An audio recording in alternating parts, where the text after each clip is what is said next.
नमस्कार, मैं हूं श्वेता सिंह। आप देख रहे हैं आज तक। उत्तर प्रदेश की चुनावी परीक्षा में आज पहला पेपर है, पहले दौर का मतदान है। आज 58 सीटों पर पश्चिमी उत्तर प्रदेश की हमारे तमाम संवाददाता इन 58 सीटों पर मौजूद हैं और हम एक एक करके उनके पास जा रहे हैं। अभी और भी मेरे सहयोगी मेरे साथ जुड़ेंगे। तस्वीरें जो आ रही हैं उत्साह बढ़ाने वाली हैं। पहले चरण की 58 सीटों पर जो वोटिंग हो रही है, हर एक विधानसभा क्षेत्र के मतदान केंद्र की तस्वीर आप देख लीजिए। आपको कुछ ऐसी ही तस्वीरें दिखेंगी जहां पर सुबह से ही कतार में लोग खड़े हो गए हैं। आज ठंड है, थोड़े से बादल भी छाए हुए हैं, बारिश भी हो रही है, बूंदाबांदी, लेकिन उसके बावजूद लोग बड़ी संख्या में निकल कर आए हैं वोट डालने के लिए। आपके क्षेत्र में भी अगर आज वोट पड़ रहे हैं तो अपने घरों से निकलिए और वोट डाल कर आइए, उसके बाद बाकी काम होता रहेगा। ये तस्वीरें हम आपको अलग अलग विधानसभा क्षेत्रों की दिखा रहे हैं। यूपी में पहले चरण की जहां पर वोटिंग चल रही है, जो हल्का सा कोहरा है, धुंधलका है, उससे देखकर ही आप तापमान का अंदाजा लगा सकते हैं। यूं तो 5 राज्यों में चुनाव है, लेकिन उत्तर प्रदेश में शुरुआत हुई है और ये पहले चरण का वोटिंग चल रहा है। मौसमी सिंह के पास सीधा आपको लिए चलते हैं, वहां संजीव बालियान उनके साथ मौजूद हैं। मौसमी जी श्वेता, संजीव बालियान साहब हमारे साथ हैं, केंद्रीय मंत्री। और कितनी कड़ाके की सर्दी पड़ रही है, इससे ये अंदाजा आप लगाइए। अंगीठी में यहाँ पे लगातार जो है आप बैठे हुए हैं और लगातार फोन पे भी जो है लगातार बात कर रहे हैं। देखिए, चुनाव का दिन है, कहीं किसी कार्यकर्ता को कोई समस्या आती है, चूंकि मेरे विधायक सभा के विधायक तो चुनाव लड़ रहे हैं, तो अगर किसी भी कार्यकर्ता को, एजेंट को कोई समस्या है तो मुझे फोन करता है। और आज का दिन चूंकि मैं मंत्री हूँ, घूम तो सकता नहीं केंद्र सरकार में, तो ये काम मेरा है कि पूरा दिन मैं सबके फोन सुनूं। अगर कहीं कोई समस्या है किसी भी गांव में, किसी बूथ पर, तो उस समस्या का समाधान करो। तो कितनी थकान हो गई बालियान साहब, क्योंकि बैक टू बैक प्रचार चला और लगातार काफी नाक और साख की लड़ाई हो गई आपके लिए। गढ़ है किसानों की सियासत का, गढ़ है किसान आंदोलन का, और सामने है संजीव बालियान। ये तो बात ठीक है आपकी। दिक्कत रही, पूरी रात भी नहीं सोया, पूरी रात फोन सुने, कहीं कोई तनाव, कहीं कोई बात। और हमेशा जब भी मैं मुजफ्फरनगर की जनता से कुछ मांगने गया हूं, हमेशा मुझे आशीर्वाद मिला है। पिछले 8-9 साल से कोई भी चुनाव, लोकसभा, विधानसभा या लोकल चुनाव, हमेशा मुजफ्फरनगर की जनता ने बहुत प्यार और आशीर्वाद मुझे दिया है और मुझे उम्मीद है कि इस बार भी आशीर्वाद मिलेगा मुझे। बालियान साहब, जयंत चौधरी साहब ने बोला है कि वो वोट नहीं डालेंगे, वो जा रहे हैं प्रचार के लिए, वो ज्यादा जरूरी है। तो आप वोट डालने निकल रहे हैं? मैं तो अपने गाँव में जा रहा हूँ, उनकी वोट कहाँ है पूछ तो लो। कभी हुई ना वोट, हो सके दिल्ली में होगी, मुझे लगे कभी उनकी यूपी में वोट ही ना हो, दिल्ली में मिलेगी पक्का उनकी वोट। उन्होंने ऐसा तो नहीं कहा कि वो उनकी वोट नहीं है, पर उन्होंने ये कहा कि हम प्रचार के लिए जा रहे हैं। लेकिन आप पता करो कहाँ है वोट, ये आप लोगों का भी काम है, जनता को बताओ कि उनकी वोट कहाँ है। राजनीति कहाँ की करते हैं, वोट कहाँ है। मेरी तो मेरे गाँव में है और मैं अपने गाँव में जा रहा हूँ कुटुबा कुटुबी में वोट डालने। 10 बजे भी बस 10-15 मिनट में यहाँ से निकलूंगा। उनकी वोट नहीं है शायद उत्तर प्रदेश में। उत्तर प्रदेश में वोट नहीं है, आप क्या इशारा करना चाह रहे हैं? नहीं, इशारा कुछ नहीं करना। नेता तो उत्तर प्रदेश के हैं, बहुत बड़े नेता हैं। आपने ही कहा कि वोट नहीं डाल रहे, तो मैंने सोचा दिल्ली रहते हैं, यहाँ यूपी में तो रहते नहीं। नेता तो बिल्कुल है, मैं कब कह रहा हूँ, मेरे से तो बहुत बड़े नेता हैं साहब। चौधरी साहब के परिवार से हैं, चरण सिंह के पौत्र हैं, हमारे सबसे बड़े नेता के पौत्र हैं, तो ऐसा नहीं नेता है, लेकिन शायद वोट नहीं है। चौधराहट का भी सवाल उठ रहा है कि जिस तरह से उनको सिंपैथी वोट भी जाएगा। अजीत सिंह जी का जिस तरह से निधन हुआ, उसके बाद से लगातार इमोशनल अपील उनकी वाइफ की तरफ से भी आई कि मैं घर देख रही हूं और वो जो है सियासत देख रहे हैं। जयंत की जो पूरी विरासत है आपके हाथ में है। इमोशनल अपील के अलावा उनके पास है क्या काम? क्या उन्होंने लोगों के बीच में आते नहीं, रहते नहीं, हेलीकॉप्टर से आते हैं, वापस चले जाते हैं। तो इसके अगर ईसा हटा दोगे तो फिर है क्या इसके अलावा? अपना कहने के लिए एक विरासत की दुआई तो है।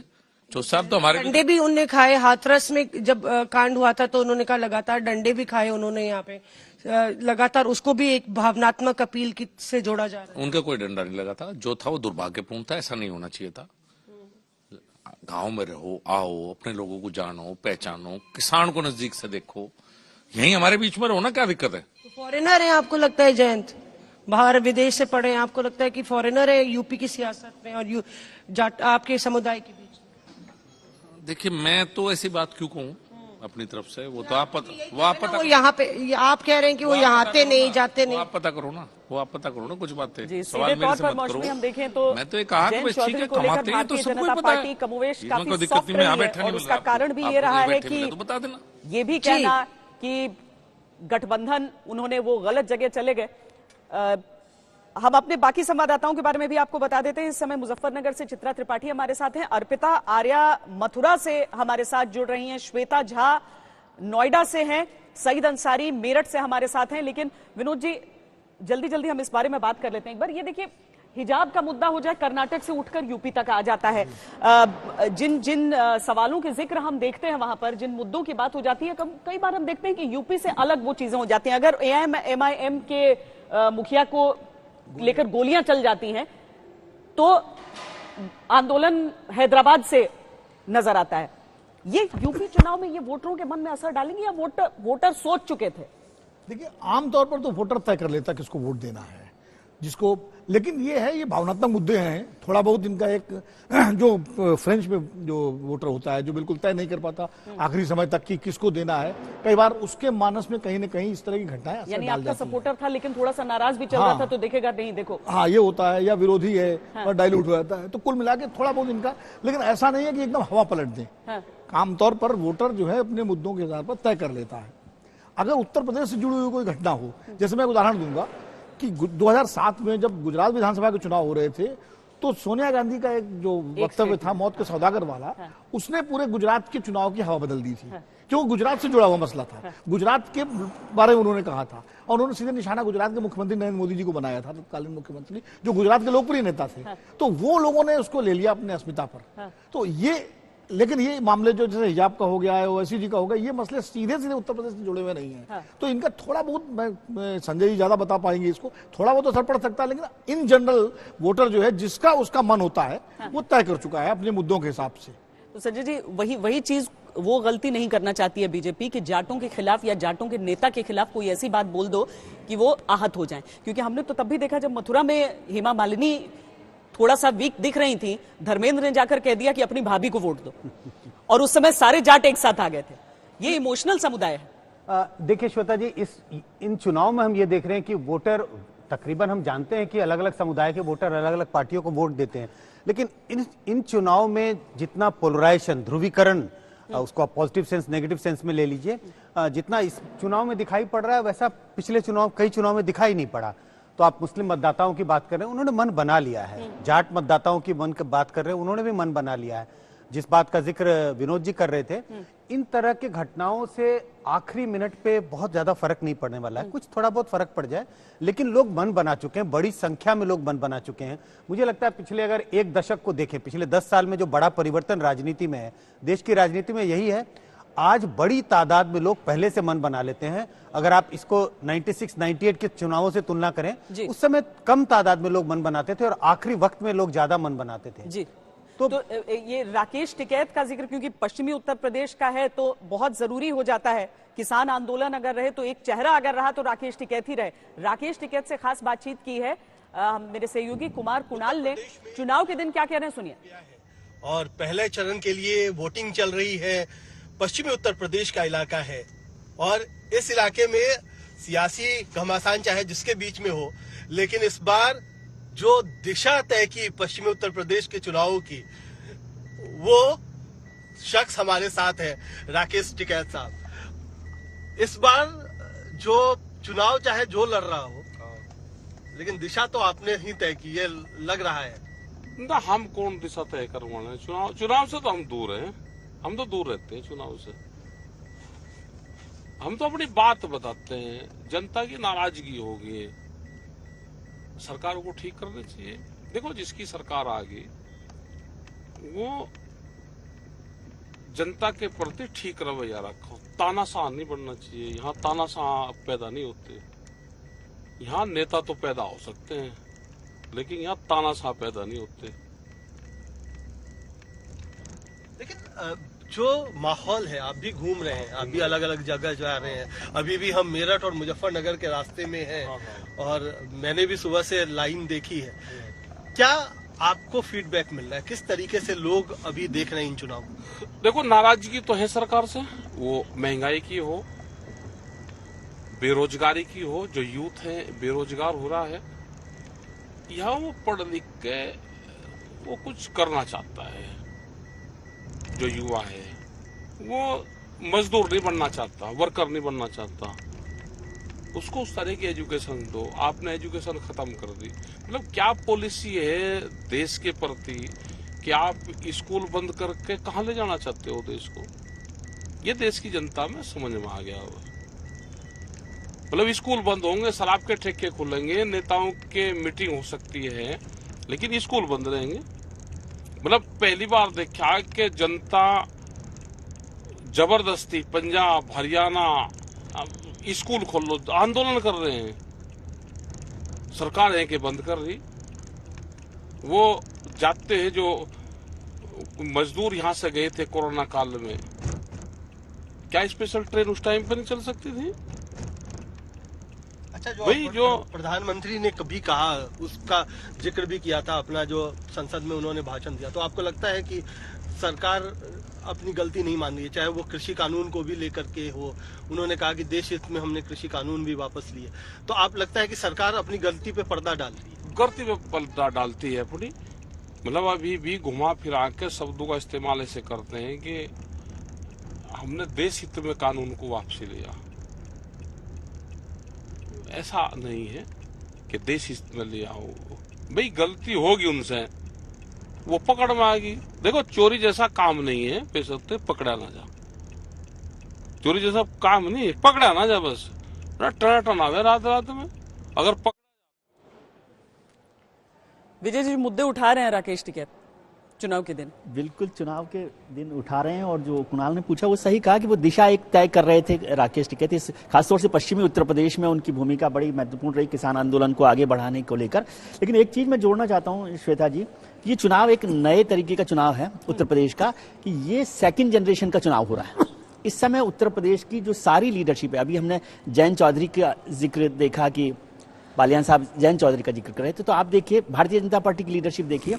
अब इस चुनाव में अटल बिहारी वाजपेयी, लक्ष्मीकांत वाजपेयी, कल्याण सिंह, कलराज मिश्र, लालजी टंडन नहीं है। वहाँ योगी आदित्यनाथ हैं, दिनेश शर्मा हैं, केशव प्रसाद मौर्य हैं। वो सेकंड जनरेशन की लीडरशिप है। कांग्रेस में राज बब्बर, शीला दीक्षित, उस तरह सलमान कश्यप, बिल्कुल ट्रांजिशनल। वहां पे प्रियंका गांधी आ गई हैं। समाजवादी पार्टी में मुलायम सिंह नहीं है, अब अखिलेश यादव देख रहे हैं। आरएलडी में जो है जयंत चौधरी आ गए हैं, अजीत सिंह और वो वाली टिकट, और राकेश टिकैत भी सेकंड जनरेशन है, चौधरी महेंद्र सिंह टिकैत से यहाँ पर आ गए हैं। तो उतना ही अहम हो जाता है।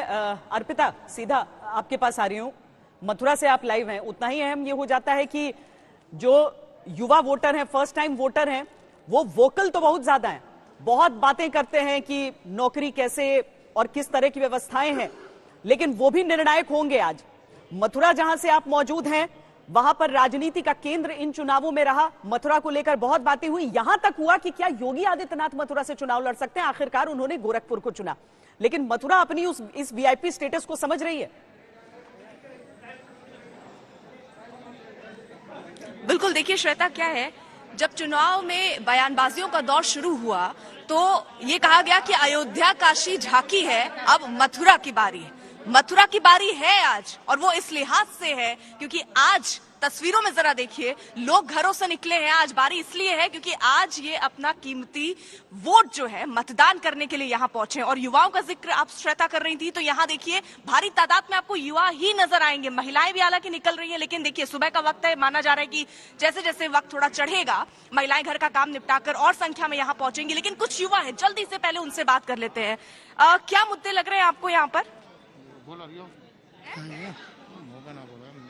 ये देखिए, कुछ कुछ तो ऐसे आपको मिलेंगे ना जब भी आप पोलिंग बूथ पे जाइएगा कि साइलेंट होते हैं, यानी वो ना मुद्दे बताते हैं, ना कुछ समझ नहीं सकते, आप भाप नहीं सकते कि वो क्या कह रहे हैं या क्या चाहते हैं। बोलेंगे कुछ? नहीं। कौन सा मुद्दा लग रहा है आपको? किस मुद्दे को सोच के आए हैं वोट करने? मुद्दे से बात नहीं है, ये देखनी पड़ती सरकार किसकी होनी चाहिए। अच्छा, हाँ जी, ये सोच के आए हैं कि सरकार किसकी होनी चाहिए। आप क्या सोच रहे हैं?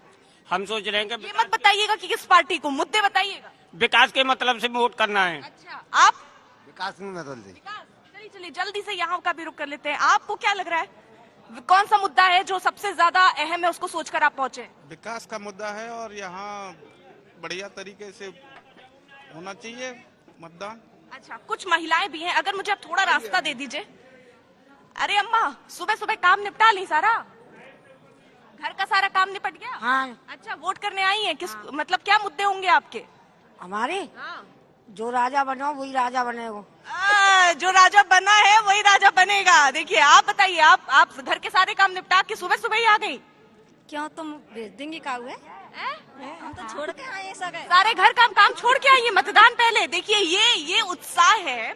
और मैं एक और खास बात बता दूं, जितनी देर से मैं इंतजार कर रही थी श्वेता आप मेरे पास आएंगी लाइव के लिए, इतनी देर में इतनी ठंड है यहाँ पर, बावजूद इस ठंड के, इस कोहरे के, और कोहरा ये समझिए ओस गिर रहे हैं, उसके बावजूद यहाँ पर लोगों का जो जोश है वो हाई है। अब जल्दी से एक तस्वीर मैं आपको दिखाऊं। यहाँ पर देखिए, सुरक्षा के पूरे पुख्ता इंतजाम हुए हैं, साथ ही साथ कोविड, क्योंकि इस बार सब कुछ बदल गया है कोविड के आने से, उसके बावजूद यहाँ उस हिसाब का भी इंतजाम किया गया है। हालांकि थोड़ी दूरी यहाँ लोगों के बीच में जरूर नहीं है, लेकिन कुछ लोगों को देखिए बाहर भी वहाँ रोक दिया गया है, क्योंकि अंदर काफी भीड़ हो जाती है, उसकी वजह से लोगों को बाहर भी रोका गया है। बाकायदा आप यहाँ लाइन देख रहे हैं। और ये आप जरा देखिए, यहाँ अगर कोई भी आ रहा, दिखाइए आप, ये टेम्परेचर लेकर ही उनको अंदर जाने दे रही है। जी अर्पिता लौटते हैं, टेम्परेचर ले रही है। एक एक करके हम सबके पास चले। श्वेता झा नोएडा से हमारे साथ हैं। अब देखिए कॉन्ट्रास्ट यहाँ पर होगा। नोएडा में श्वेता, जो बहुमंजिला इमारतें हैं, यहाँ पर सोसाइटीज हैं, लोगों में उत्साह उतना ही है जितना मथुरा से जो अर्पिता दिखा रही हैं, या यहाँ पर धीरे धीरे आ रहे हैं? वहां तो औरतें घर का काम छोड़कर आ गई हैं। बिल्कुल श्वेता, मैं आपको बता दूं, जो सवाल आपके मन में था वही सवाल मुझे भी यहाँ आने तक था। मुझे लग रहा था कि पता नहीं अपार्टमेंट से लोग निकलकर यहाँ आ पाएंगे कि नहीं लोग, लेकिन यहाँ पर सुबह से देखिए, सुबह से लंबी लंबी कतारें लगी हुई थी। यहाँ पर देखिए, अभी डीएम यहाँ से होके गए हैं और यहाँ पर लगातार लोग आ रहे थे और अभी भी लोगों के आने का सिलसिला जारी है। यहाँ तक कि मॉर्निंग वॉक में सुबह सुबह लोग आए थे, तो उनकी प्रेफरेंस ये थी कि वो आ करके सबसे पहले वोट कास्ट करें और उसके बाद फिर वो आगे अपना काम करें। अभी एक शख्स जो है तुरंत वोट करके आए हैं। आप क्या मॉर्निंग वॉक के लिए निकले थे सुबह? हाँ जी। तो पहला प्रेफरेंस ये कि पहले वोट कर दे। एग्जैक्टली। और ये थैंक यू का हाँ, ये यहाँ से मिला भाई वोट डालने के लिए।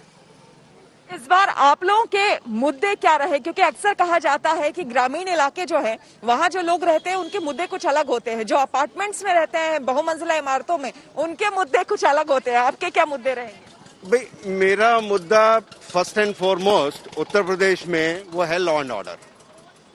और मेन चीज जो भी सरकार लॉ एंड ऑर्डर मेंटेन कर सकती है वो मुख्य मुद्दा है, स्पेशली प्रदेश सरकार के रूप में, तो वो मुख्य मुद्दा है। ग्रामीण इलाकों के मुद्दे अलग रहे होंगे, लेकिन हम लोगों के लिए we want a safer society for our children, for our families, and that is what we are. जो अपार्टमेंट्स में रहते हैं श्वेता, अक्सर आपने देखा होगा वहां पर इसी बात को लेके ही वो आते हैं अपार्टमेंट्स में कि उनको एक सेफ सोसाइटी मिले। यहाँ पर आप देखिए, एक स्कूल में व्यवस्था की गई है, अलग से यहाँ पर सेल्फी पॉइंट्स बनाए गए हैं सो दैट कि यहाँ पर लोग आए और आ करके ज्यादा उत्साहित हों और वोट कास्ट करके इस तरह से कुछ सेल्फी वो ले सके। ये मॉडल बूथ साथ की ही साथ तस्वीरें, आपको हम बता दें कि यहाँ पर मॉडल बूथ की तस्वीरें आप दिखा रही हैं श्वेता। आपने वोट डाल दिया या वेट कर रही हैं अपने काम को खत्म होने का? बिल्कुल, काम खत्म करने का हम इंतजार कर रहे हैं श्वेता। जैसे ही काम खत्म होगा, सबसे पहला काम उसके बाद यही होगा कि हम वोट कास्ट करें।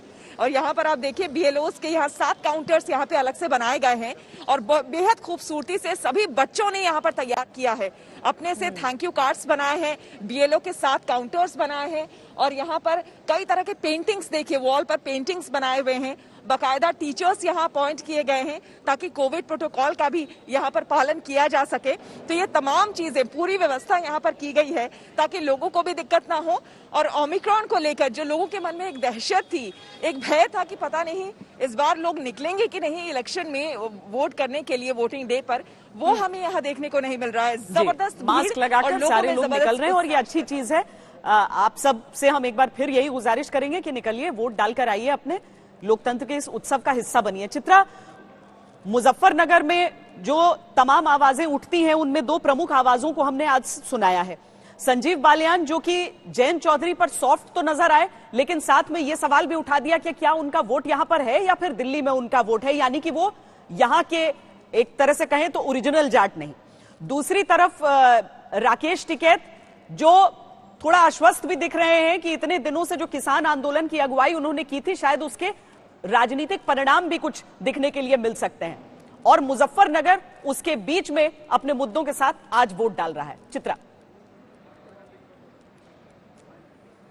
श्वेता, यहाँ पर दो बात को समझना होगा। देखिए, किसान आंदोलन एक बहुत बड़ा मुद्दा रहा, लेकिन प्रधानमंत्री नरेंद्र मोदी का खुद सामने आकर माफी मांगना और किसान कानूनों को वापस ले लेना यकीनन ये एक बड़ा जेस्चर सरकार की ओर से दिखाया गया। तो उसके बीच का चुनाव मुजफ्फरनगर का है। इसके अलावा जयंत चौधरी को लेकर संजीव बालियान की ओर से जो भी बातें कही जाए, लेकिन जाट वोटरों को अपने पक्ष में करने की कोशिश बीजेपी किस तरह से कर रही है ये बताने की जरूरत नहीं है। दिल्ली में बड़ी बड़ी बैठकें होती हैं और यकीनन जयंत चौधरी एक बड़ी चुनौती बनकर उभरे हैं। हालांकि 2017 में कुछ कमाल उनकी पार्टी की ओर से यहां पर नहीं दिखाया गया था और पूरी की पूरी सीटें बीजेपी के खाते में चली गई थी, मुजफ्फरनगर खास तौर से। लेकिन इस बार की परिस्थिति अलग है। मुजफ्फरनगर में 6 सीटें हैं, 6 पर आरएलडी समाजवादी गठबंधन ने, जबकि मुसलमानों की तादाद भी बड़ी है यहां पर, उसके बावजूद एक भी मुस्लिम उम्मीदवार को टिकट नहीं दिया, सिर्फ इसलिए क्योंकि ऐसा न हो कि जाट वोटर हमारा बढ़ जाए। जयंत चौधरी को आगे करके समाजवादी पार्टी भी यहां पर कुछ कमाल कर जाने की फिराक में है, लेकिन क्या ऐसा होगा ये बड़ा सवाल है, क्योंकि दूसरी तरफ कानून व्यवस्था एक बहुत बड़ा मुद्दा और मुजफ्फरनगर दंगे का दर्द। हालांकि बार बार बीजेपी उसको उभारने की कोशिश करती है, लेकिन यकीनन लोगों के जहन में वो बात भी रही होंगी। यही कारण है कि टक्कर यहां पर देखी जा रही है। एक तरफा चुनाव जैसा कि 2017 में हमने देखा था या उसके पहले की स्थिति थी, वैसा इस वक्त नजर नहीं आता है। लेकिन यहाँ की जनता किन मुद्दों पर वोटिंग के लिए पहुंच रही है, जरा उन लोगों से जान लेते हैं। सर, जहन में क्या मुद्दा है जिसको लेकर आप वोट डालने के लिए आए हैं? देश में शांति रहे और कानून व्यवस्था बनी रहे। शांति रहे, कानून व्यवस्था बनी रहे। थोड़ा अंदर की तरफ हम चलेंगे, आप जगह दीजिए। कुछ लोग यहाँ पर अब वोट डाल के आ रहे हैं। सर, थोड़ा आगे आइए प्लीज, अपनी स्याही का निशान दिखाइए। ये देखिए, ये अमित स्याही का निशान, और यही लोकतंत्र की सबसे बड़ी ताकत है। कौन सा मुद्दा रहा जिसको दिल में रखकर आप वोटिंग के लिए पहुंचे हुए हैं यहाँ पर? सुरक्षा प्रथम। सुरक्षा प्रथम है। मुजफ्फरनगर में 2 लोगों की राय यही निकलकर सामने आई, सुरक्षा प्रथम है। आप वोट डालने के लिए आए हैं, आपके जहन में क्या मुद्दा है? ठीक है जी, मुझे कुछ है। सब ठीक है। मुजफ्फरनगर में कौन सी ऐसी दिक्कतें हैं जिसको लगता है कि जो भी सरकार बने वो दूर करे? कोई दिक्कत नहीं, कोई दिक्कत नहीं है, सब बढ़िया है। यहाँ आइए, आप आइए। देखिए, जो युवा वोटर हैं वो भी बड़ी तादाद में आ रहे हैं। कौन सा मुद्दा रहा जिसको ध्यान में रखते हुए आपने वोट डाला? मैडम, सुरक्षा का, महिला सुरक्षा है और कानून व्यवस्था अच्छी है। अच्छी कानून व्यवस्था है जी। और महिला सुरक्षा को ध्यान में रखकर आपने वोट डाला है। इधर आइए, आप अपनी बात करिए। आप बताइए, सबसे बड़ा मुद्दा महिलाओं की बात हुई है, सबसे बड़ा मुद्दा क्या रहा जो वोट डालने के लिए पहुंचे तो दिमाग में था? बस जी यही था कि महिलाओं की सुरक्षा होनी चाहिए, महिलाओं की सुरक्षा होनी हाँ, चाहिए। इसी मुद्दे को ध्यान में रखकर हाँ, आपने वोट डाला है। किसान आंदोलन हुआ था, उसका कुछ फर्क पड़ेगा यहाँ पर? किसान आंदोलन को लेकर बड़े बड़े नेता भी बैठे हुए थे, उसका कुछ असर है क्या? वो दिमाग में है? असर हो या ना हो, लेकिन वोट तो उसे ही डालते हैं सभी जहाँ वे सोच रखे हैं। उन्होंने 5 साल पहले ही सोच लिया कि हमें उसे वोट डालनी है। ये जबरदस्त है कि 5 साल पहले ही सोच लिया कि वोट किसे डालना है। कुछ और लोग हैं, उनसे बातचीत करते हैं। वोट डालने के लिए पहुंचे हुए हैं, दिमाग में कौन सा मुद्दा है? मुद्दा तो कुछ नहीं है, बस ये है कि इस बार जो है अपनी पार्टी जीत जाए, आरएलडी। चलिए ठीक है, कुछ लोग अपनी पार्टी का जिक्र करें। सर, आप बताइए, मुद्दा कौन सा बड़ा यहाँ पर है? मुद्दा तो कोई भी बड़ा नहीं है। मुद्दा कोई बड़ा नहीं है, तो जब वोट डालने के लिए पहुंचे तो दिमाग में क्या था? चलिए लोगों से बातचीत करते हैं। मैम, आप वोट डालने के लिए पहुंचे हुई हैं, सुबह सुबह का वक्त है, ठंड भी कड़ाके की है। कौन सा मुद्दा रहा जिसको ध्यान में रखकर वोटिंग के लिए आप यहाँ पर आए? बेरोजगारी का मुद्दा। बेरोजगारी का बड़ा मुद्दा है जी हाँ। देखिए, यहाँ पर मिली जुली जो प्रतिक्रिया है वो लोगों की देखने को मिल रही है। यकीनन इस बार का चुनाव जो मुजफ्फरनगर का है वो बेहद दिलचस्प रहने वाला है। एक तरफ सौरभ स्वरूप आरएलडी और समाजवादी गठबंधन से चुनावी मैदान में है, तो वहीं दूसरी तरफ यहाँ पर कपिल देव अग्रवाल जो योगी सरकार में मंत्री भी हैं, वो उनको कड़ी और बड़ी टक्कर देने की कोशिश, और ये बताते हुए कि दरअसल कोई टक्कर में नहीं है, लेकिन दिलचस्प होगा देखना मुजफ्फरनगर की जनता किसको सिर माथे पर बिठाती है, किसको दिखाती है बाहर का रास्ता। लेकिन एशिया की सबसे बड़ी गुड़ मंडी वाला ये मुजफ्फरनगर इस बार अपने भविष्य को तय करने की ठान चुका है, और वही लोगों की जुबानी मुजफ्फरनगर की कहानी आप श्रोता सुन रही थी। जी, और मेरठ हम चले सईद अंसारी के पास। उससे पहले नाहिद हसन की बहन से हमारी संवाददाता मिलन शर्मा ने बात की है, सुना देते हैं।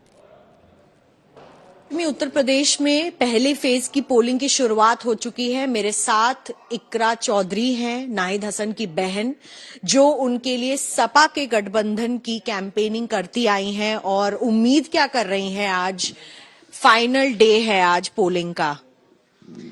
फाइनल डे है तो उम्मीद यही है कि सब लोग वोट डालने जाएं और वोट की जो परसेंटेज है वो अच्छी रहे and that people support us.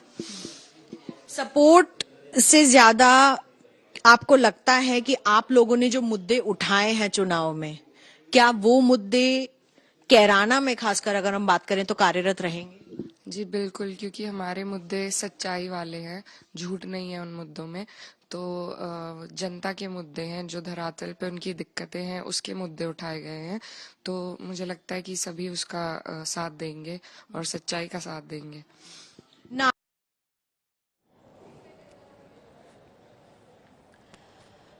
तो चलिए अब मेरठ चलते हैं, जहां पर सईद अंसारी हैं इस समय। और सईद, जैसे मुजफ्फरनगर में वोटर कह रहे हैं कानून व्यवस्था, मेरठ में यह हमेशा जुबान पर रहता है क्योंकि मेरठ के लिए मुद्दा ही यह सबसे बड़ा हो जाता है। वहां पर बड़ी लंबी कतार आपके पीछे दिख रही है वोटरों की। बिल्कुल ठीक कह रही हैं, बिल्कुल ठीक कह रही हैं श्वेता, लेकिन हम हैरान हैं आज की लाइन देखकर। देखिए, जितना आगे जाते हैं लाइन ही लाइन दिखती है। अब हम आपको इधर लिए चलते हैं। देखिए, आप सिर्फ लाइन देखिए यहाँ पर आइए, और इसके साथ साथ हम आपको बताते हैं। तेज इसलिए चलना पड़ रहा है क्योंकि ये लाइन बहुत लंबी है और ये मतदाताओं में जोश है।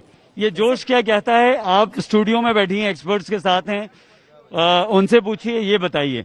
लेकिन ये मेरठ की जो 7 सीटें हैं, वो 7 सीटें मतलब जहां बीजेपी ने सूपड़ा साफ कर दिया था और 2017 के चुनाव में सिर्फ एक सीट जो जीती थी, मेरठ शहर से रफीक अंसारी समाजवादी पार्टी के उम्मीदवार जीते थे।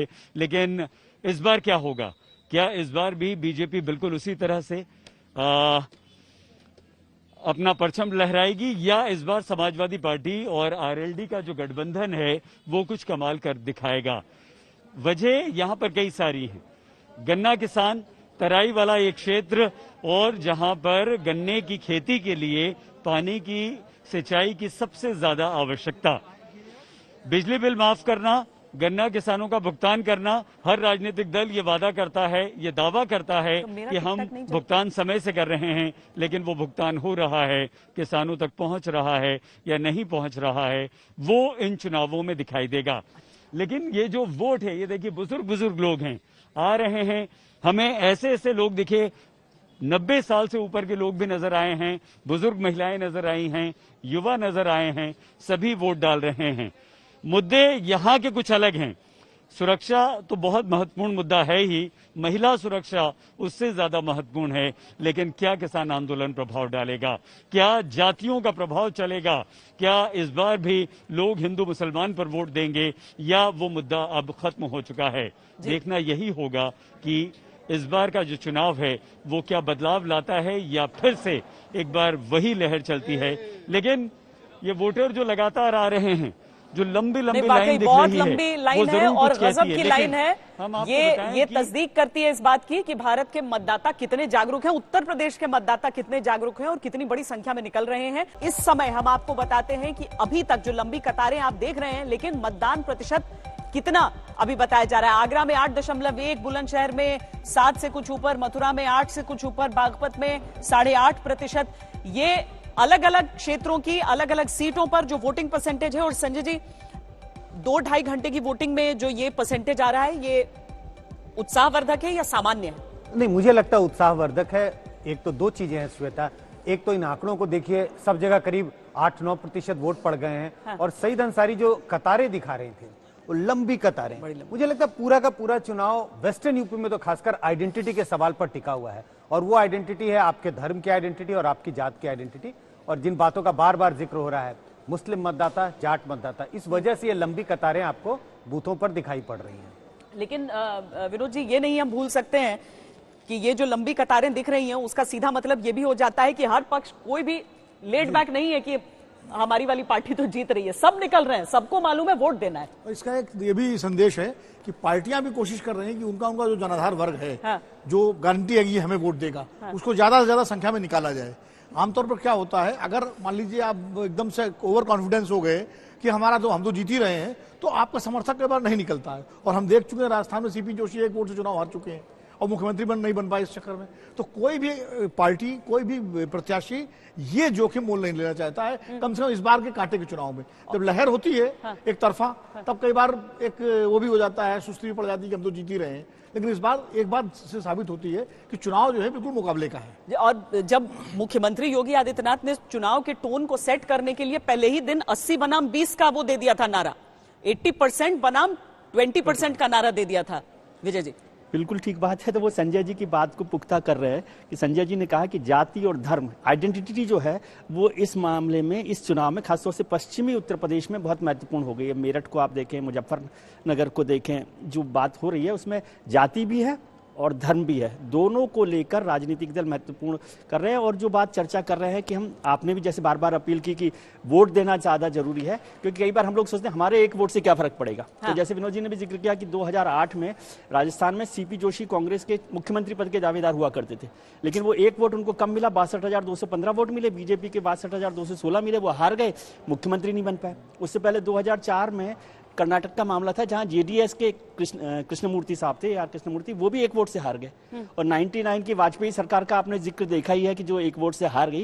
लेकिन उससे भी महत्वपूर्ण मैं बताता हूँ, एक वोट से भी ज्यादा आधा वोट, आधा वोट कि 2017 में राज्यसभा के चुनाव हो रहे थे और अहमद पटेल गुजरात में कैंडिडेट थे, तो वहां पर 2 कांग्रेस के वोट रद्द हो गए थे।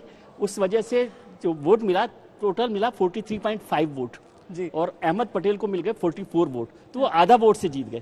तो आधा वोट भी कीमती है, इसलिए हर आदमी वोट डालने जरूर जाए और ये ना सोचे कि भाई वोट नहीं डालेंगे और एक वोट से कोई फर्क पड़ जाएगा। वैसे तो अमेरिका का मैं उदाहरण देख रहा था कि 1874 में वहां पर राष्ट्रपति जो बनने वाले थे वो एक वोट से हार गए। हाँ। और दूसरा आदमी राष्ट्रपति बन गया। ये बातें सुनकर जो लोग सोच रहे होंगे कि एक वोट से क्या फर्क पड़ता है, वो सारे लोग। शानदार अपील आई थी। हाँ। वो कानपुर के एक हाथ से वो कलाकार हैं, तो उनका था कि वो अपनी लोकल भाषा में कह रहे थे कि भौजी बैठी ना रहे हो। हाँ। नहीं जो है फिर न कहो कि फलाने का है हारी के, वोट डालने नहीं चाहिए तो हारी ही नहीं है। हाँ, ये बहुत बड़ी चीज रहती है। लेकिन संजय जी, खासकर उत्तर प्रदेश की हम बात कर रहे हैं, यहाँ की आबादी इतनी बड़ी, एक जो 5 राज्यों में चुनाव होने, उसमें गोवा से अगर हम तुलना कर लें तो वहां तो एवरेज 30-30 हजार के करीब वोटर होते हैं एक बूथ पर। यहाँ तो लाखों की संख्या में। और गाजियाबाद जो आप खुद अभी जिक्र कर रहे थे। हाँ, मैं साहिबाबाद का जिक्र कर रहा था। साहिबाबाद ऐसी कंस्टिट्यूएंसी है, पूरे देश में सबसे बड़ी कंस्टिट्यूएंसी है। साहिबाबाद में तकरीबन 11 लाख मतदाता हैं। लेकिन अगर असेंबली कंस्टिट्यूएंसी को देखें तो श्वेता, तकरीबन यूपी के असेंबली कंस्टिट्यूएंसी 5-5.5 लाख की, 4 से 5 लाख की होती है। छोटे राज्यों में, यूपी के साथ अन्य राज्यों में भी चुनाव हो रहे हैं। गोवा का आपने जिक्र किया, करीब 30,000 का। और अगर आप मणिपुर को देखें, मणिपुर में टोटल वोटर ही 21 लाख हैं।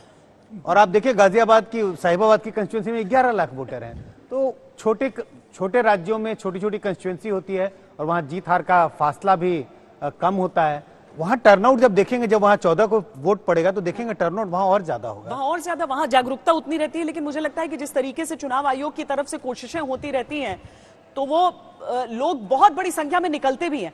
जो जितनी छोटी कॉन्स्टिट्यूंसी होगी, हाँ, उतना ज्यादा मुश्किल चुनाव होगा। उसमें जीत हार का जो वोट है वो इंपॉर्टेंट हो जाएगा। और यदि विधानसभा छोटी है तो वो और ज्यादा। नोएडा के जो उम्मीदवार है पंकज सिंह, वो क्या कह रहे हैं इस समय, सुन लेते हैं। जो निर्णय लिया उसकी सभी ने सराहना की है और प्रधानमंत्री जी ने यह स्पष्ट कर दिया एक बार फिर से कि वह प्रधानमंत्री तो हैं ही हैं, लेकिन उसके साथ साथ वह जनता के लिए एक प्रधान सेवक के रूप में काम करते हैं। ऐसी फ्लेक्सिबिलिटी उन्होंने दिखाई है। तो और देखिए, यही किसान जिनके लिए प्रधानमंत्री जी ने वह बिल भी वापस, किसान बिल वापस लिया, उसको लेकर भी इनके हित के लिए लाए थे। लेकिन यही किसान है जिनके बच्चे देश की सेवा करने के लिए बॉर्डर पर हैं। और जब उनके हाथ कांग्रेस और सपा बसपा की मिलीजुली सरकार जब उनके हाथ को बांध कर, उनकी बंदूकों को के मुंह को बंद करके रखती थी ये सपा बसपा की कांग्रेस की सरकार, तो उन फौज के उन जाबाज सिपाहियों को, जवानों के मन पर कैसा प्रतिकूल प्रभाव पड़ता होगा, इसका अंदाजा हम सब लोग लगा सकते हैं। तो जय जवान बीजेपी का स्ट्रांग पॉइंट है, तो जहां जय किसान कमजोर पड़ने लगे वहां जय जवान का नारा जरूर दे दिया जाता है। पंकज सिंह इसी का जिक्र कर रहे थे, किसानों के बच्चे किस तरीके से बॉर्डर पर तैनात रहते हैं। कैराना एक बार फिर चलते हैं, कुमार अभिषेक हमारे साथ हैं। अभिषेक, कैराना की जो तस्वीरें हैं, कैराना में धीरे धीरे आपके पीछे वो कतारें बढ़ती ही जा रही हैं। पूरे उत्तर प्रदेश में सबको मालूम है कि इस बार के चुनाव अगर सबसे ज्यादा चर्चा में यूपी के हैं तो उसे और ज्यादा निर्णायक बनाने के लिए सबको निकलना ही होगा। बिल्कुल श्वेता, हम इस वक्त कैराना में हैं और कैराना में वहां पर हैं जहां पर मृगांका सिंह का वोटिंग भी होनी है। लेकिन हम आपको पहले पीछे आपको ये कतार दिखाते हैं। देखिए इतनी लंबी कतार है जो सुबह से लगी हुई है और सीधे सीधे ये आमने सामने की लड़ाई कम से कम कैराना में है। शामली का ये जिला है, एक सीट यहां पर समाजवादी पार्टी के पास है और यही वो सीट है नाहिद हसन की जो कि सपा के पास है। बाकी दो जो सीटें हैं वो बीजेपी के पास है। लेकिन लोग बड़ी तादाद में उमड़े हैं यहां पर। हम इन लोगों से पूछना चाहते हैं कि आखिर किस मुद्दे पर आप लोग वोट कर रहे हैं, मुद्दा क्या है इस बार? ये मुद्दा ही है जी कि नाहिद हसन अच्छा आदमी है, अच्छा कैंडिडेट। नाहिद हसन के लिए आप लोगों को क्या लगता है, क्या मुद्दा है? हाँ जी, मुद्दा ही है जी, बस नाहिद को वोट देना जी बस। नाहिद के लिए आप लोग बताइए इस बार किस मुद्दे पे आप वोट कर रहे हैं? हम तो किसी मुद्दे पे नहीं कर रहे भाई। अच्छा, मुद्दे नहीं, वोट देनी है, हमें तो वोट देनी, बस वोट देनी है। आप लोग बताएं किस मुद्दा? रोजगार नहीं है, रोजगार करने के लिए दूसरे राज्य में जाना पड़ता है। हरियाणा में तो पहले तो अगर समाजवादी पार्टी बनेगी, पहले तो उसने यहाँ से बहुत में दिए और अब भी। अभिषेक, अगर पार्टियों और तो कैंडिडेट्स के यहाँ नाम पर न जो लिए लोग जाएं। हैं श्वेता, बिल्कुल, लेकिन यहाँ पर इतने मुखर हैं लोग कि आप मुद्दे पूछेंगे वो नाम बता देंगे, वो छोड़ देते हैं क्योंकि अनफेयर हो जाता है एक चुनाव के समय में कि अगर किसी कैंडिडेट या पार्टी का नाम बोला जाए। यहाँ पर चित्रा मुजफ्फरनगर से हमारे साथ जुड़ी हुई हैं और वहां पर भी हर एक इलाके में हम आपको कमोवेश वैसी ही तस्वीरें दिखा रहे हैं उत्साह की, चुनावों की। और चित्रा, मुजफ्फरनगर तो सबकी निगाहों के केंद्र में है।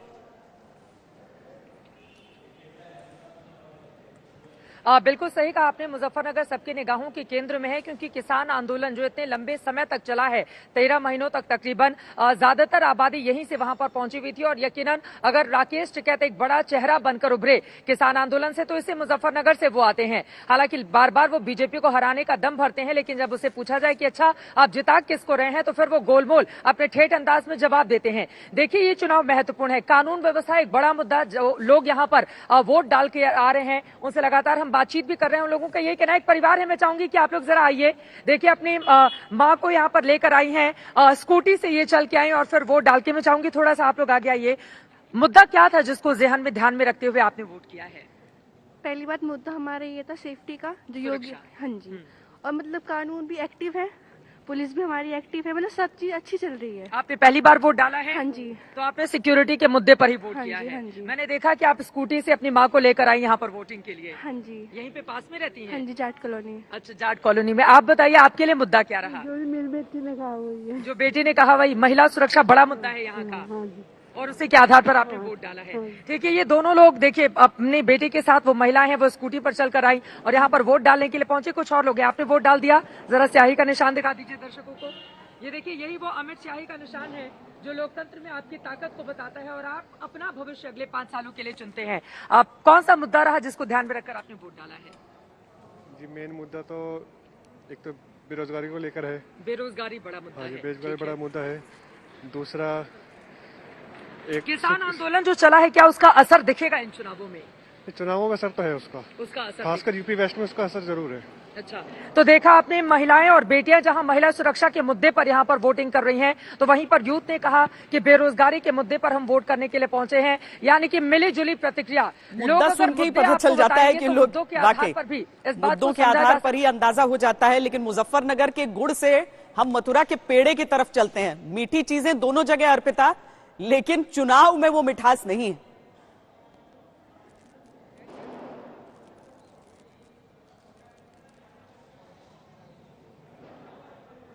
अर्पिता, हाँ जी,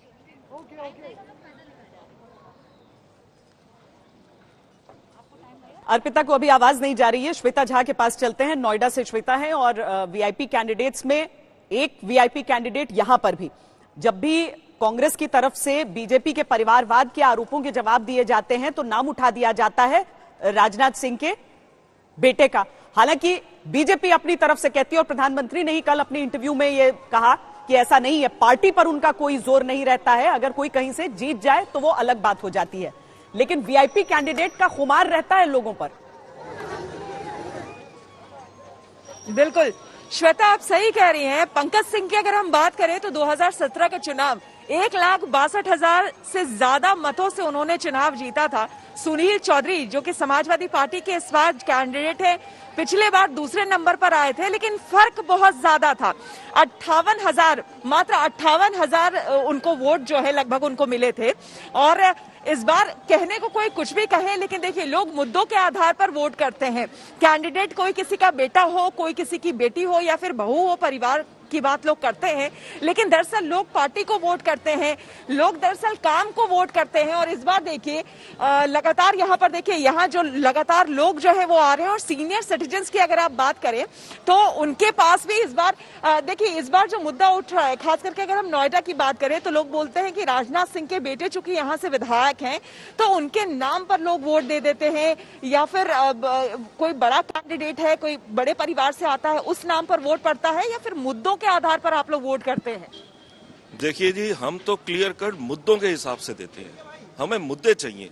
हम चाहते हैं कंट्री में खूब प्रोडक्शन हो, जो आत्मनिर्भर का एक स्लोगन दिया गया है, मेक इन इंडिया का स्लोगन दिया गया है। हम चाहते हैं एक पीसफुल एटमॉस्फेयर हो ताकि खूब प्रोडक्शन हो। अब देखिए, जब प्रोडक्शन होगी तो एम्प्लॉयमेंट जनरेट होगी, लोगों को काम मिलेगा, खूब जनरेट होगा रेवेन्यू गवर्नमेंट के लिए, गवर्नमेंट इकोनॉमिकली पावरफुल होगी, तभी तो गवर्नमेंट कुछ हमारे लिए खर्चेगी। एक तो हमारा मुद्दा ये है कि देखिए, कंट्री के लिए खूब प्रोडक्शन करनी है, आत्मनिर्भर करना है, जीडीपी बढ़ानी है, at the same time employment अपने आप बढ़ेगी। दूसरा मुद्दा जो मैं समझता हूं बहुत इंपॉर्टेंट है, पब्लिक मनी पब्लिक के लिए यूज होनी है। पब्लिक मनी ये हैप्पी बर्थडे मनाने के लिए यूज नहीं होनी है, ये केक काटने के लिए नहीं होनी है, ये जो महोत्सव मनाते हैं, बाहर से लंदन से बग्गियां आती हैं, उसके लिए ये पब्लिक मनी नहीं है। हम चाहते हैं पब्लिक बहुत सारे प्रहार भी कर दिए इन्होंने, और मेरा ये दावा है महोत्सव से लेकर मुमकिन है मायावती जी के बर्थडे पर जो सेलिब्रेशन किए जाते थे। अर्पिता, आवाज आ रही है आपको अब? जी, तो अर्पिता, पिछली बार जो आपसे बातचीत हुई थी उसके बाद से अब तक कितनी तस्वीरें वहां पर बढ़ी हैं, क्योंकि कतार तो बहुत बढ़ गई है। बिल्कुल, कतार, आपने कतार का जिक्र किया तो शुरुआत भी चलिए इसी कतार के साथ करते हैं। आपकी जहां तक नजर जाएगी, देखिए ये लाइन टेढ़ी होते हुए अब जेड आकार लेती हुई चली जा रही है, यानी जगह नहीं है लेकिन कतार जो है वो बढ़ती जा रही है। आइए आपको दिखाएं, ये हालत है। फिलहाल महिलाएं अभी कुछ कम दिख रही हैं श्वेता, महिलाएं कुछ कम हैं, बुजुर्ग यहाँ पहुंच रही हैं, उनसे हम बात करेंगे। लेकिन यहाँ पर एक फर्स्ट टाइम वोटर जो कहते हैं बहुत निर्णायक भूमिका उसकी भी होती है, वो क्या सोच रहा है उसी से अलग परिपाटी लिखी जाएगी, वो एक है। आप पहली बार वोट कर रहे हैं? जी। आप एक युवा के तौर पर आपको क्या लगता है, क्या मुद्दे हैं जिसको सोचकर आज आप पहुंचे, और कितना एक्साइटमेंट है पहली बार वोट करने का? रोजगारी, इंफ्रास्ट्रक्चर इन बिजनेस, जैसे कि स्टैंड अप की लहर चल रही है, वो स्टैंड अप कह रहा हूँ स्टार्टअप्स की, तो उन सब चीज, ये सब कुछ बाकी छोटे छोटे मुद्दे हैं जो हम यंगस्टर्स को काफी मैटर करते हैं, तो ये सब चीजें हैं। और एक्साइटमेंट कितना है कि पहली बार वोट करने जा रहे हो? एक्साइटमेंट तो है ही, सबको होता है, चाहे पहली बार करो चाहे बाद में करो, एक्साइटमेंट तो उतना ही होता है। अच्छा, एक अम्मा भी है, जरा जगह दीजिए। अरे अम्मा, आप तो ये मतलब क्या चलने वलने में दिक्कत है आपको थोड़ी? पैर टूट गया है हमारा। अच्छा, पैर? हाँ, वोट डालने जब भी आए, वोट करने आप फिर भी आई हैं? फिर भी आए। अच्छा। और पैदल पैदल भी आए। अच्छा, कितनी दूर से आई हैं पैदल? गोपालगढ़ से आए। अच्छा, हाँ। तो ये मतलब आप, मतलब ये पैर वैर टूटा है फिर भी जो है आप आई हैं वोट करने, क्या मुद्दे हैं भैया? ऐसा क्या लग रहा है आपको कि क्या बदलाव करेंगे, या क्या सोच के आई है घर से? किसको वोट करेंगे वो मत बताइएगा, मुद्दे बताइएगा अम्मा। वोट यही कही है, हमारे देश का, हमारे गांव का, हमारे बच्चों का, बड़े बूढ़े का सुधार हो जाए तो सबसे बढ़िया है। अच्छा, और कुछ लोग हैं, आप देखिए, आप कुछ बोलेंगी? तो कुछ महिलाएं हैं, अपना काम, अरे मुस्कुरा जरूर रही हैं लेकिन बोलेंगी कुछ नहीं। अच्छा, तो देखिए यहाँ पर लोग हैं मन में बहुत कुछ सोचकर, बहुत कुछ समझकर आज जो चुनावी वादे दावे होते थे वो अलग है श्वेता। दौर अभी उसका खत्म है, दौर है अभी मतदाताओं का जो पहुंचे, जहां पर कतार में खड़े अंतिम व्यक्ति की बात होती है। सईद, देखिए सईद अंसारी इतनी देर से जब आप तक नहीं आ पा रहे थे तो लोगों से बात करते हुए आप नजर आ रहे थे। अगर आपका कनेक्शन सही हो जाए तो हम मेरठ में सईद अंसारी की से बातचीत कर पाए। चित्रा, आपके पास ही वापस मैं लौटती हूं। मुजफ्फरनगर एक ऐसी सीट हो जाती है और ये एक ऐसा जिला एक तरह से हम कहें हो जाता है जो कि सिर्फ अपना वहां पर जो उस सीट के मुद्दे, उस सीट की वोटें नहीं होती हैं, बल्कि मुजफ्फरनगर बाकी के यूपी के लिए एक मुद्दा हो जाता है। ऐसा नहीं है कि पश्चिमी उत्तर प्रदेश में आज वोट डल जाएंगे तो उसके बाद प्रासंगिक नहीं रह जाएगा। कैराना, मुजफ्फरनगर, ऐसे इलाकों का जिक्र फिर भी समूचे चुनावों में चलता रहेगा। चित्रा, मैं लौटूंगी, सईद अंसारी से संपर्क वापस हो गया है हमारा। सईद, आप नॉनस्टॉप बातें ही करते जा रहे हैं लोगों से, क्या भाप पा रहे हैं आप वहां के लोगों की बातों से?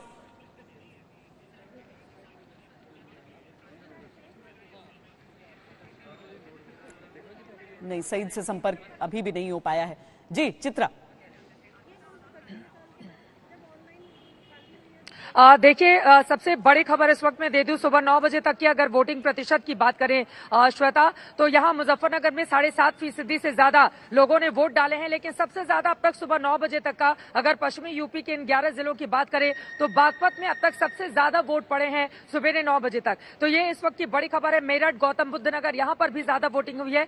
मुजफ्फरनगर अभी 8 वाले आंकड़े को क्रॉस नहीं कर पाया है, 7.5% के आसपास ही। लेकिन जो लोग यहां पर बड़ी तादाद में वोट करने के लिए आ रहे हैं, आपको बता दें अंदर कतारें लगी हुई हैं, अंदर फिलहाल हमें जाने नहीं दिया गया है, गेट पर ही रोक दिया गया है। लेकिन महिला सुरक्षा एक बहुत बड़े मुद्दे के तौर पर उभर रहा है। सुरक्षा की बात यहाँ के आम मतदाता की ओर से की जा रही है। तो वहीं दूसरी तरफ आपको बता दें एक अलग तरह का माहौल जाट वोटरों को लेकर भी बना है। क्या जाट वोटर इस बार बटेगा या फिर कंसोलिडेट रहेगा, जैसा कि 2014, 17 और 2019 के चुनाव में बीजेपी के साथ हो गया था? ये अपने आप में महत्वपूर्ण है। कुछ लोग आ रहे हैं, उनसे जरा बातचीत करते हैं। साहब, वोट डालने के लिए आए हैं, बताइए मुद्दा क्या है आपके इस मुजफ्फरनगर का? क्या मुद्दा है? वोट डालनी। वोट डालना? हाँ जी। वो तो आपकी जिम्मेदारी है, मुद्दा क्या है आपके लिए? मुद्दा कुछ नहीं है मेरे लिए, मुझे वोट डालनी बस वोट डालनी है। अरे ध्यान में कुछ तो रखते होंगे वोट डालने के पहले। मेरे मन में है वो, मैं बाद में बता दूंगा आगे। अच्छा ठीक है। देखिए, कुछ लोग कहते हैं मन में मुद्दा है, उसको भी बताएंगे नहीं। उनको ऐसा लगा कि हम पार्टी की बात। महिलाएं बड़ी तादाद में मुजफ्फरनगर में आ रही हैं और यकीनन महिला वोटर उनके मन को टटोलते रहिए।